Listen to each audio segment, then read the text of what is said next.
grande pergunta é se as cidades pequenas do interior têm estrutura para receber pacientes com Covid-19. O primeiro ciclo de difusão da doença nas grandes cidades e também na metrópole.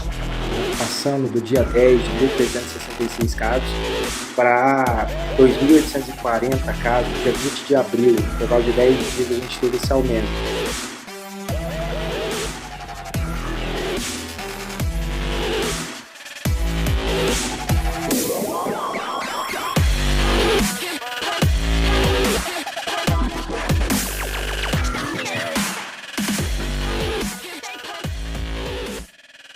Tudo que a gente produz, realiza aqui de alguma forma, a gente sempre pensa como é que a gente vai compartilhar. Assim, quando a gente pensa na preservação, pensa nesse olhar do que a gente tem hoje e o que a gente vai repassar para a sociedade, trocar com a sociedade, não só agora, mas para gerações futuras.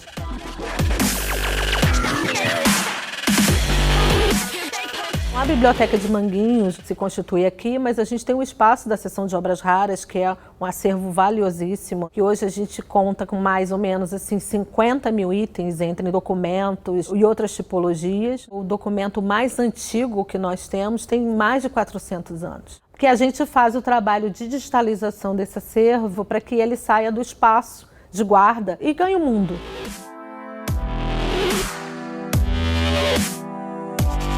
O carro-chefe dessa estratégia de acesso aberto é o Arca. Durante a pandemia, se você entrar no Arca, existe uma aba que está voltada exatamente para a Covid-19, né? Então tem mais de 800 documentos, é uma produção intelectual da Fiocruz e científica, e que a gente está, na verdade, tornando disponível para acesso de qualquer segmento social. Outro produto que foi realizado pela rede, o Bibliocovid. Ele traz os artigos mais atuais sobre a Covid-19, onde o pesquisador entra, faz o cadastro e tal, e ele diz quais são os temas que ele está procurando, qual é o tema de interesse, o que ele está querendo saber sobre a Covid, e elas fazem as pesquisas sobre isso e realizam esse boletim.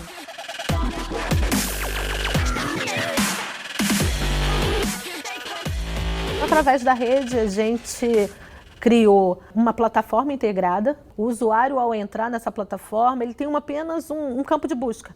Ele entrou naquele campo de busca, ele vai acessar milhares de bases de dados e milhares de documentos. Então, foi uma forma que a rede de bibliotecas criou de dar visibilidade a essa produção que está sendo feita, realizada no mundo inteiro, onde o usuário entre nessa plataforma e ele vai acessar isso de uma forma única.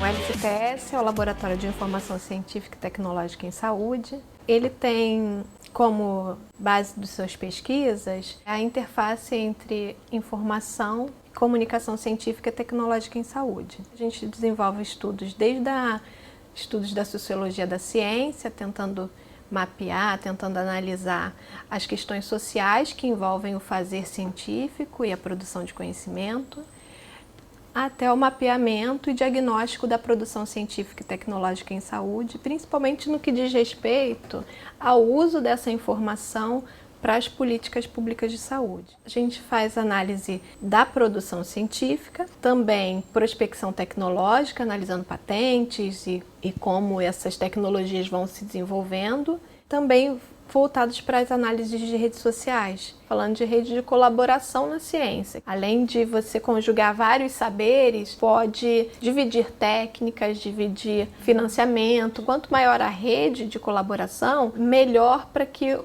processo seja agilizado. O laboratório também tem como foco as análises da política científica, principalmente no que tange a avaliação da ciência e tecnologia. Então, a gente estuda bastante a parte de política científica e tecnológica e dos mecanismos de avaliação da ciência, principalmente no Brasil.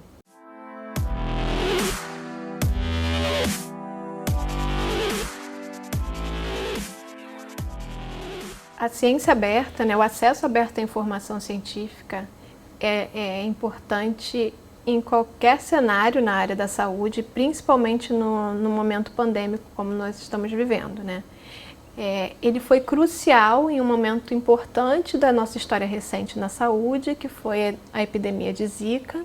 Então, a publicação científica sobre Zika em acesso aberto cresceu muito, tinha bases de dados mundiais, onde ficavam depositados os resultados de pesquisa sobre Zika, e os pesquisadores de qualquer parte do mundo poderiam acessar e reutilizar aqueles dados de forma aberta, o que possibilitou que a gente tivesse respostas muito rápidas no caso da Zika. Então, esse demarcou bem fortemente a importância do acesso aberto para respostas mais rápidas, principalmente na área da saúde. E o mesmo está acontecendo agora com o Covid-19.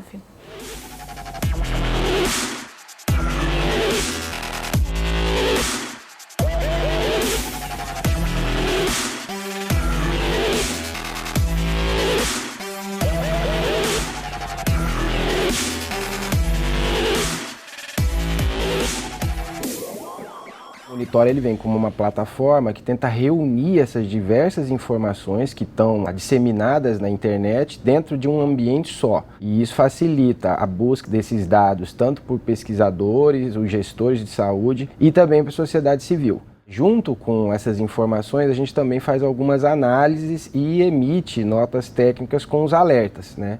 Então a gente falou inicialmente que a gente esperava o processo de interiorização da doença, né, que a doença chegou pelas grandes cidades e foi para as cidades menores. E já em dezembro, a gente apontou a questão da sincronização da pandemia. A doença subindo de forma simultânea, sincronizada em vários estados, tanto no interior quanto na capital. São mais de 10 fontes de dados, né? Então a gente tem hoje no sistema informações sobre a doença em todos os países do mundo, em todos os municípios do Brasil. Nos estados, a gente tem informação sobre deslocamento de pessoas, se as pessoas estão saindo da quarentena ou não, né? Intensidade de movimentação, intensidade de trânsito. A gente tem dados do Google de mobilidade, a gente tem dados do Waze de intensidade de congestionamento, que também é um dado para mobilidade, a gente tem dados de sintoma do Facebook. A gente tem dados de decretos, né, os decretos que cada governo municipal e estadual tem apontado durante essa pandemia. Então a gente tenta juntar tudo isso dentro de uma mesma plataforma e isso facilita. Então muitos jornalistas têm utilizado porque é fácil você encontrar esse dado lá, ao invés de você ter que ir atrás de todas essas fontes. A gente precisa de um dado capaz de criar esse sistema de monitoramento e que seja capaz de fazer com que a gente entenda qual é o processo que a gente está lidando. A gente tenta trazer esse leque de informações e à medida que sofre alguma intervenção, por exemplo, à medida que se faz um lockdown, a gente espera que esses indicadores apresentem diminuição. E a partir do momento que a gente começa a trabalhar com um dado, né, com um valor numérico, e nesse sentido tem uma grande importância esses métodos estatísticos e matemáticos que a gente utiliza, a gente consegue tentar achar alguma verdade do evento que a gente está enfrentando. A gente sabe que esse é uma parte importante da história, mas não é toda a história, né? A gente precisa utilizar esses números, mas também dentro de um contexto para avaliar o que é que realmente está acontecendo, mas sem essa informação a gente não chega nem próximo disso.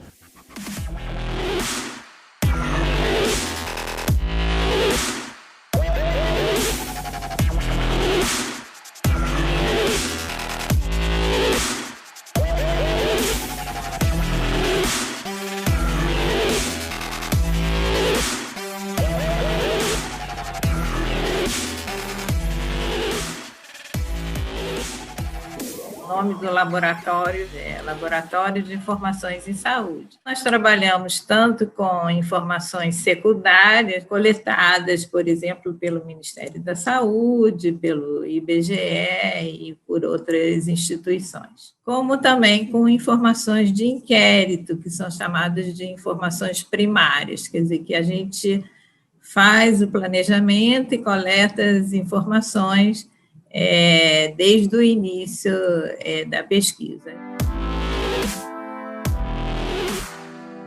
Durante o período da pandemia, as informações da PNS elas geraram muitas informações sobre o número de pessoas que tinham determinadas doenças e que estariam em maior risco, né, de agravamento da Covid. Então, em todos os momentos, a gente usa essas informações para gerar informações para o Ministério da Saúde, para que os gestores possam usar isso e refletir sobre isso em relação às políticas, né?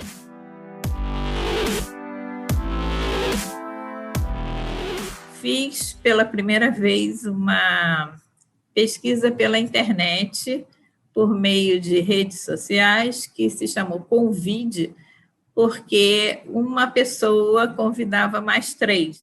E o interesse maior era que a gente visse quais estavam sendo os comportamentos, né, em relação ao uso de tabaco, uso de bebida alcoólica, atividade física, quais eram os sentimentos que as pessoas estavam tendo, e a população, de maneira geral, ela estava com muitos sentimentos de tristeza, né? Surpreendentemente, os mais novos tiveram mais problemas, sentindo mais a falta da convivência com amigos. A pesquisa pela internet que a gente fez, nós fizemos pelas redes sociais, né? Nós não temos um retrato completo da população brasileira, porque algumas pessoas não foram incluídas na pesquisa, principalmente aquelas de baixa escolaridade e que não têm acesso à internet. Conseguimos percorrer 1.300 municípios, nós conseguimos alcançar, não é percorrer, né, porque ninguém percorreu,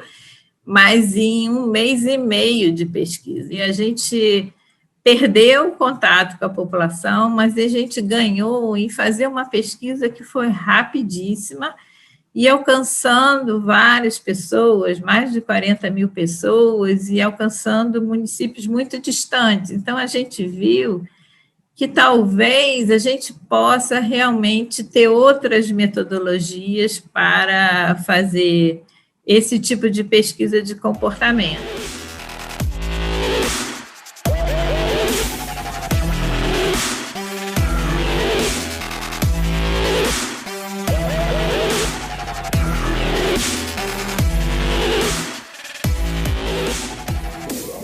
O Laces, ele tem uma tradição de muitos anos de trabalhar com pesquisas que tenham a ver com a comunicação no SUS.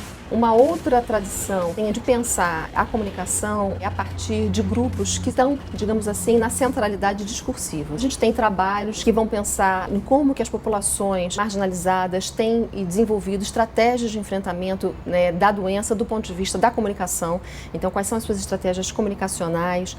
A gente tem pesquisas que vão estar pensando a questão da fake news, como que circulam informações ou desinformações no âmbito das redes sociais. A gente tem pesquisas como o Covid das mídias, que vão pensar como que a pandemia ela foi discursivamente produzida nos meios de comunicação, mas pensada numa perspectiva mais circular, ou seja, não são os meios de comunicação sozinhos, os meios de comunicação, as redes sociais, ou seja, como se houvesse uma circularidade entre esses diferentes atores e diferentes esferas de produção discursiva sobre o contexto pandêmico. A doença aparece simultaneamente como uma oportunidade em que a gente possa tornar mais claro para a sociedade o que nós, como academia, né, como produção de conhecimento, fazemos. Então, isso é um desafio. Não só os processos de saúde e doença, eles emergem já num contexto absolutamente mediatizado, mas como o próprio fazer científico também está nesse espaço mediatizado e que vai ter que dialogar com a dimensão da política, da ciência, estrito sensu, das mídias, enfim, de vários âmbitos da sociedade. Antes mesmo da gente viver a experiência concreta da doença, a gente começa a tomar contato com isso pelos meios de comunicação.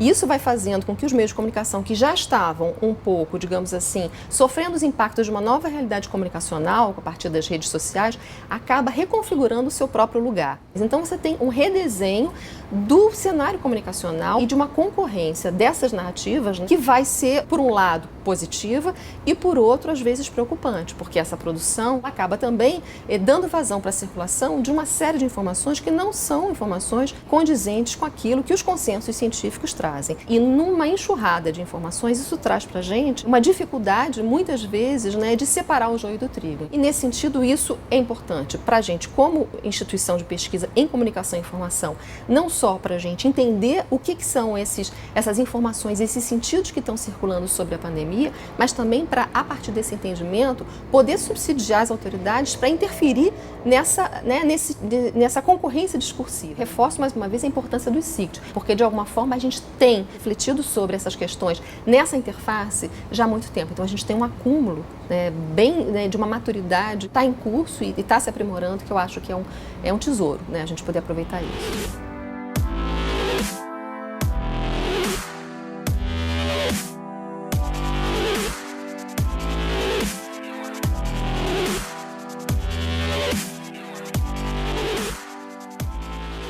Os primeiros projetos de informação que o ICICT tinha, desde os anos 90 e o começo do 2000, eram voltados para o gestor de saúde, que ele precisava de um lugar onde ele encontrasse todos os dados possíveis para tomar algumas decisões. Isso não basta. A gente viu que depois o cidadão precisa ser informado, a sociedade civil organizada precisa ser informada, os movimentos sociais e os legisladores. Esse público se ampliou muito, cada um com a sua linguagem, claro. A gente precisa atender todas essas demandas da sociedade. A mídia, inclusive, se informa hoje em dia, muitas vezes, através das plataformas do ICICT. E isso une duas ou três áreas importantíssimas dentro do ICICT, que é os serviços, o ensino e a pesquisa. A gente só consegue fazer uma boa comunicação de alguns dados e de algumas informações se a gente tiver o serviço que alcance a população, através de um celular, através de um site. A gente precisa também que esse serviço seja melhor qualificado possível, por isso a gente precisa de pesquisa. E o ensino é a maneira da gente alcançar um público maior e tentar estender essas experiências para outros municípios, outros estados que hoje em dia estão também criando os seus sites, seus aplicativos para informar melhor a população. Todo esse conjunto de tecnologia são chamados de TICs. Por uma coincidência, três questões muito importantes que a gente trabalha dentro do ICICT: a informação, a comunicação e a tecnologia. São três ferramentas importantíssimas e que a gente tem que juntar hoje em dia.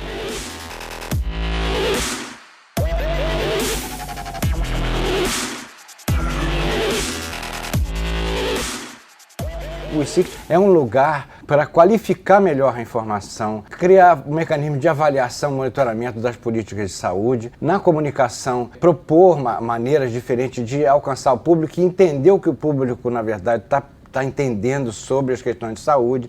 Então, num momento desses, principalmente com a pandemia de Covid-19,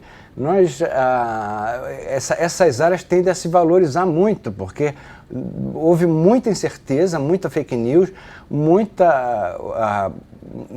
informação, excesso de informação, muitas delas não muito qualificadas, né? E que a gente foi aprendendo com o tempo como melhorar essa informação e fazer essa informação circular da maneira mais democrática possível pela sociedade.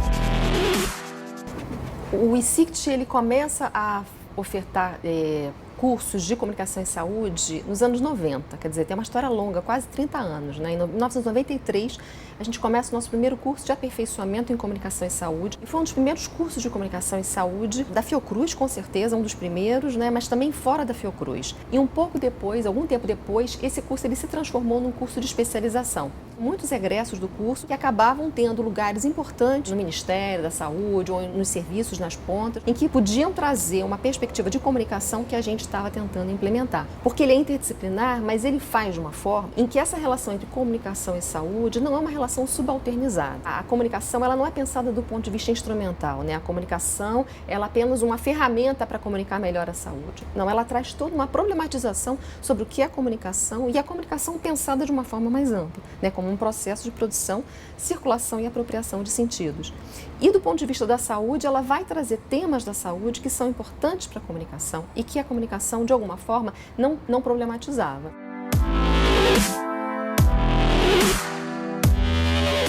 Essa dimensão interdisciplinar do ICICT, ela atravessa várias suas ações, tanto na pesquisa e na própria estruturação dos laboratórios e dos próprios serviços que desenvolvem também pesquisas, no desenvolvimento tecnológico, também interdisciplinar, saberes de várias disciplinas distintas e também no próprio ensino, né?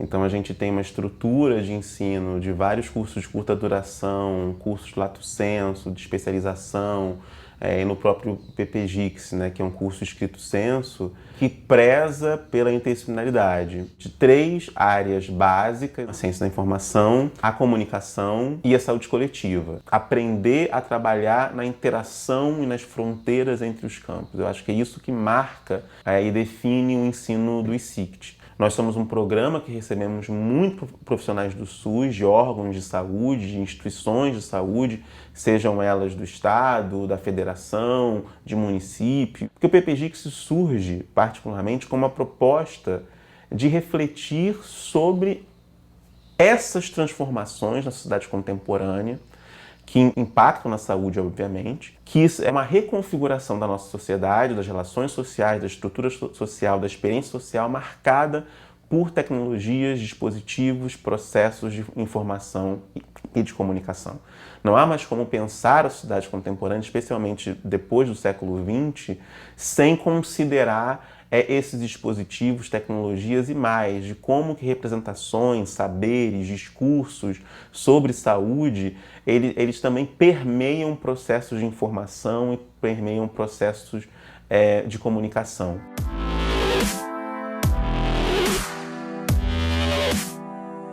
É o único programa no Brasil que tem como na sua estrutura as relações entre informação, comunicação e saúde. E esse ensino que está associado com as demandas sociais, com as demandas sanitárias, crises sanitárias sim também, mas também cursos envolvendo a formação, cursos envolvendo um processo de compartilhamento de saberes e de práticas muito específicas que a nossa unidade na Fiocruz faz. A gente não pensa a educação e o ensino como uma dimensão instrumental, até mesmo nos cursos que são mais ferramentais. A base é a emancipação e a consciência crítica. Isso é algo que nos une a todos, né? Além da interface comunicação, informação e saúde.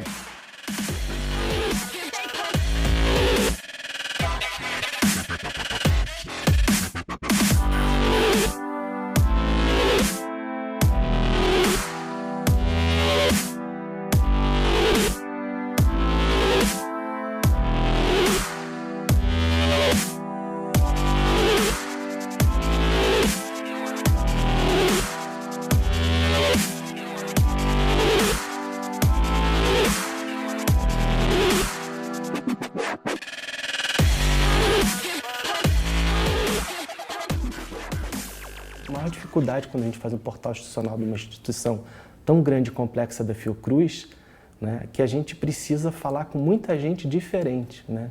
E aí pensando no SUS, na equidade, etc., isso é um grande desafio.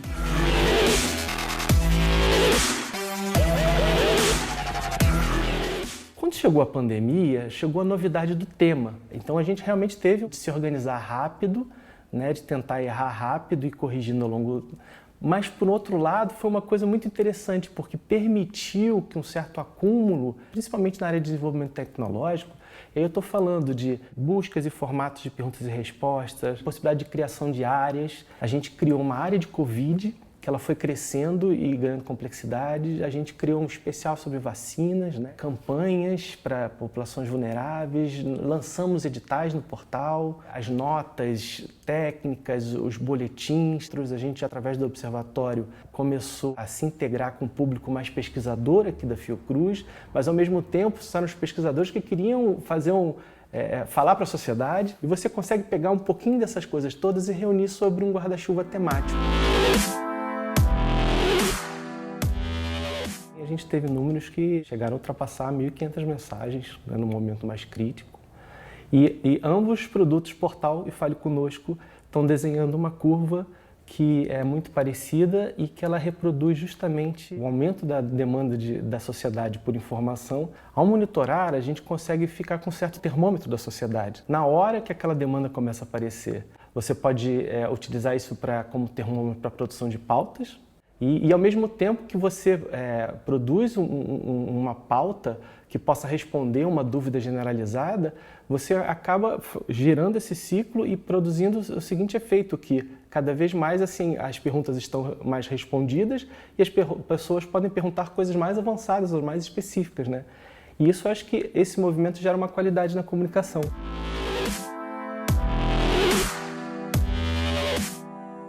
Se a comunicação e a informação viraram a questão do momento, por outro lado, a tecnologia nunca ofereceu tantas possibilidades. A tecnologia é a solução, mas qual é o problema mesmo? Então, acho que é isso, qual é o problema? E olhar para as pessoas, entender as pessoas e as diferentes necessidades, né? Entender a comunicação e a informação, são os problemas.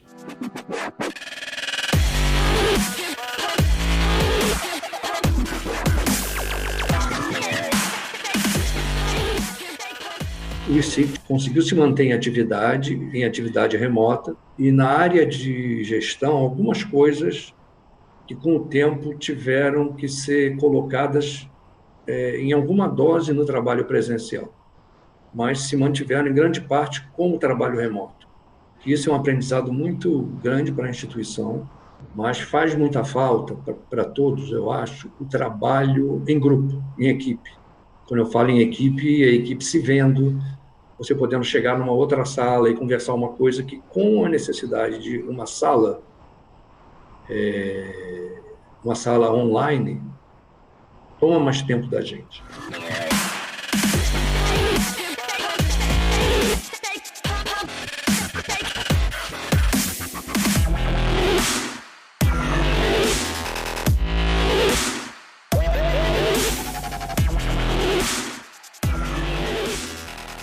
A sociedade que a gente está vivendo, né? Esse mundo da comunicação e da informação, que muitos chamam de globalização, outros chamam de sociedade da informação, ele veio sendo construído há algumas décadas, né? E certamente nos anos 80 isso começa a ganhar contornos mais claros. E as instituições começaram a perceber também a importância da comunicação, da informação, né? Da informatização. A saúde plena é uma construção interligada a outros direitos. Certamente o direito à informação e à comunicação foram mostrando ao longo dessas décadas a sua importância nesse mundo que a gente está vivendo. E a Fiocruz teve a sensibilidade de perceber a importância de, em 1986, criar uma superintendência de informação científica na época e que veio se desenvolvendo ao longo desses 35 anos e foi se transformando, né, a cada momento, se tornando mais à frente um centro de apoio e, desde 2006, um instituto, uma unidade técnico-científica da Fiocruz.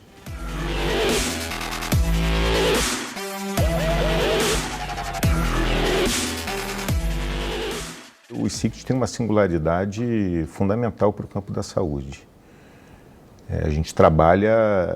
A gente constituiu um campo, né, que é um campo que unifica a saúde coletiva, a informação e a comunicação, que bebe em outras fontes, né, das ciências sociais, né, e outras disciplinas, e que consegue refletir, do ponto de vista da informação e da comunicação, né, os desafios da saúde coletiva. Isso se reflete hoje, por exemplo, tanto na vivência que a gente construiu ao longo desses 35 anos na área de tecnologia, na área da informação, partindo das bibliotecas, até o ápice hoje de um desenvolvimento tecnológico que inclui a área de audiovisual, sistemas, big data.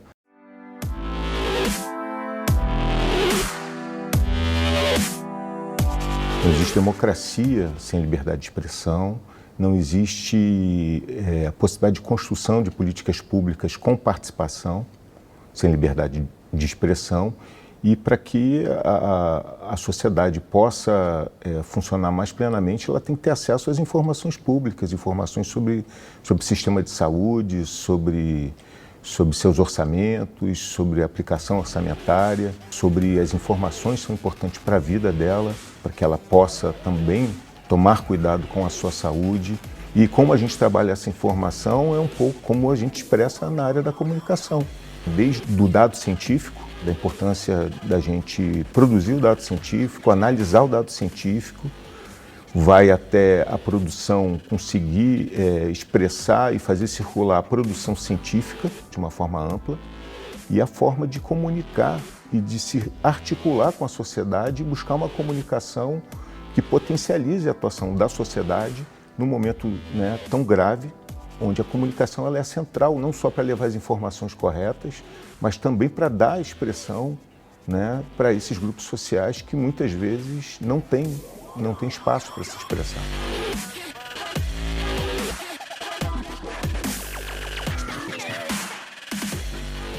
É a nossa substância básica, é a informação. É o nosso IFA hoje, né?